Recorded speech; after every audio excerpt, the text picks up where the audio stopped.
Sea bienvenido a Humano en Sociedad. En escasos días se va a celebrar la elección presidencial en Colombia. ¿Quién va a ganar estas elecciones? Y va a marcar rumbo, en buena medida por la influencia de Colombia en Sudamérica, el Caribe y el resto del continente. Aquí nos vamos a arriesgar a hacer un vaticinio de quién podrá ser el próximo presidente de Colombia hasta el 2030. Como antes lo hicimos con México, Brasil, Ecuador, República Dominicana, acertando en todas las ocasiones. La disputa está muy pero muy intensa, especialmente por el segundo lugar, porque en primer lugar en todas las mediciones aparece claramente aventajado Iván Cepeda, el candidato del Pacto Histórico y de la Alianza por la Vida, que es todo un movimiento de grupos sociales y progresistas que apoyan el gobierno, la gestión de Gustavo Petro.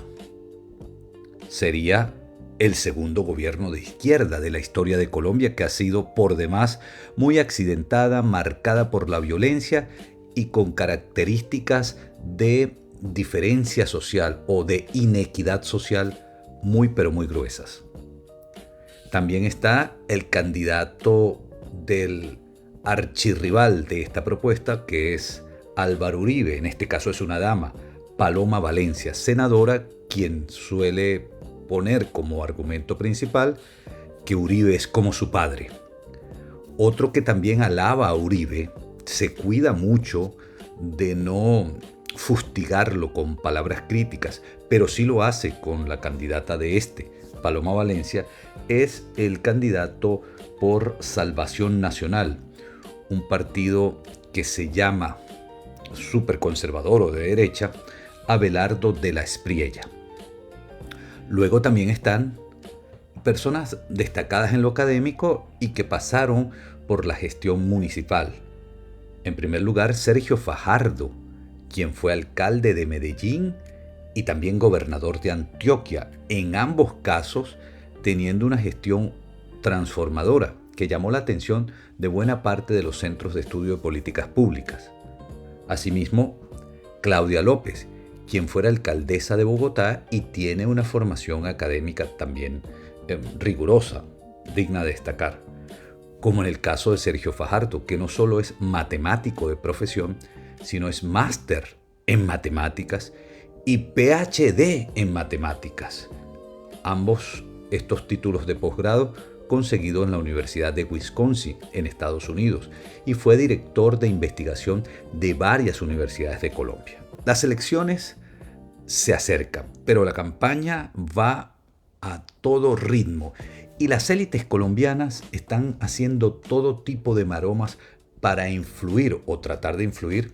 en el proceso electoral y en el resultado. Están muy preocupados porque todas las encuestas muestran a Iván Cepeda como claro favorito y hacen piruetas para tratar de darle lecturas volteadas a las encuestas de manera tal que digan que tal candidato o candidata es favorable. Llama la atención, por ejemplo, que hay grupos tremendamente uribistas que no apoyan a la candidata de Uribe. Es el caso, por ejemplo,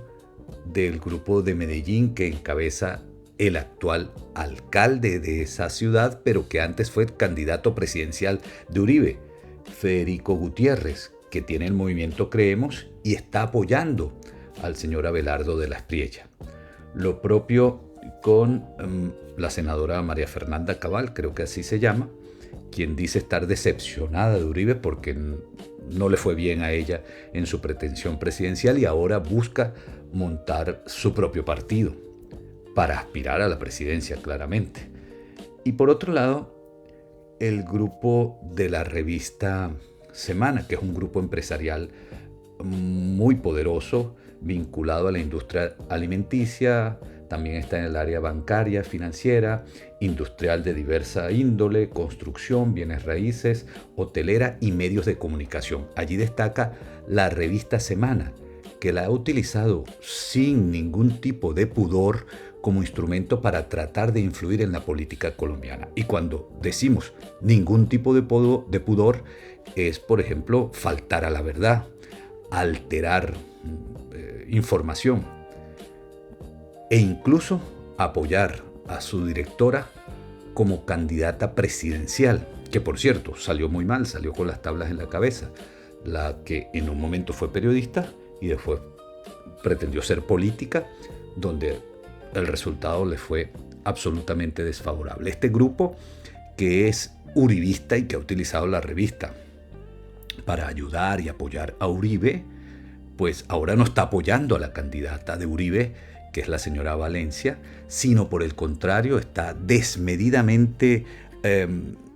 desenfrenado en su apoyo por el abogado Abelardo de la Espriella, quien por cierto tiene grandes dotes discursivas,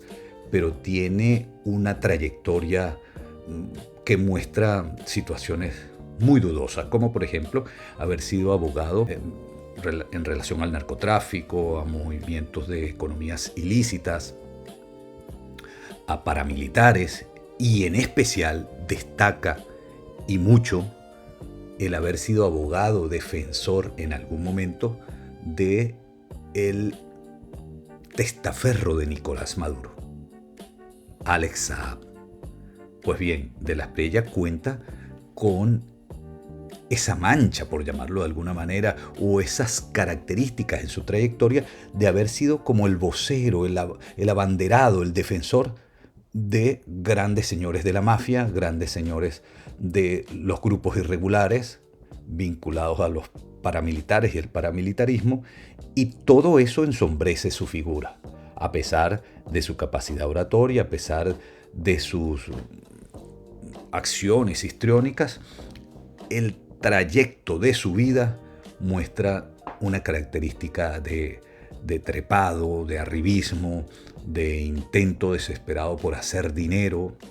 así sea defendiendo a figuras de mala actuación ante la sociedad. Se presenta el panorama, está muy intenso, está muy polémico, tiene gran debate, en especial porque las élites no hallan cómo procesar y no pueden procesar que Iván Cepeda, el candidato del movimiento progresista, que es muy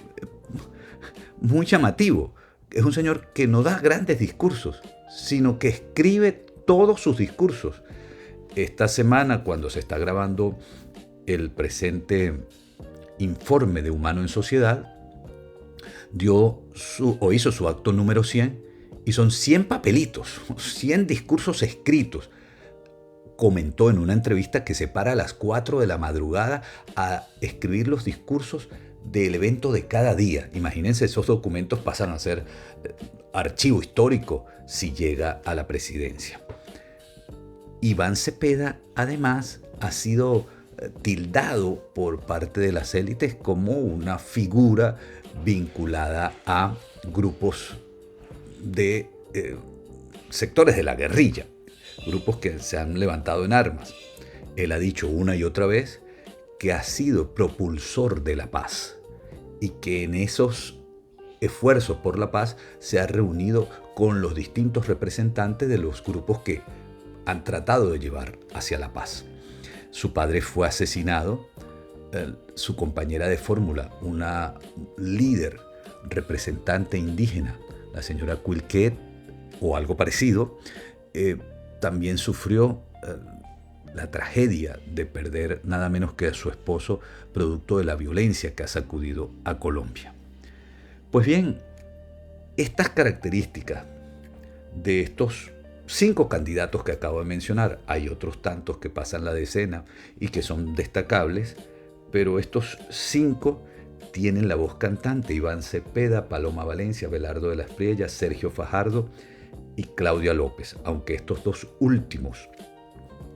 no aparecen con 2 dígitos en las encuestas, sino menos de 10 puntos cada uno de ellos. También es cierto que son figuras relevantes, que fueron representantes de gobiernos locales, regionales, que tienen una posición destacada y un mensaje llamativo y que sin duda son una referencia en la política colombiana. Las élites dicen cada vez que pueden, ya no pueden hacerlo, pero lo hicieron durante semanas e incluso meses, que el candidato del movimiento progresista había llegado a su techo, que esta vez sí, 20 y pico, que esta vez sí, 30 y pico. Y las últimas encuestas lo muestran rondando los 40 puntos e incluso superándolos, lo cual señala claramente que el techo que vaticinaban no es tal. Pues bien, vamos a correr el riesgo de decir quién va a ser el próximo presidente o presidenta de Colombia. Todo vaticinio es riesgoso y hay las posibilidades de que diversas variables se muevan. Puede ocurrir cualquier cosa porque los eventos en política pueden presentarse sobrevenidos, generar grandes cambios como pasó en España en aquella elección donde José María Aznar iba para la reelección muy clara frente a un Rodríguez Zapatero que aparecía lejos en las encuestas y ocurrió el acto de violencia en el metro de Madrid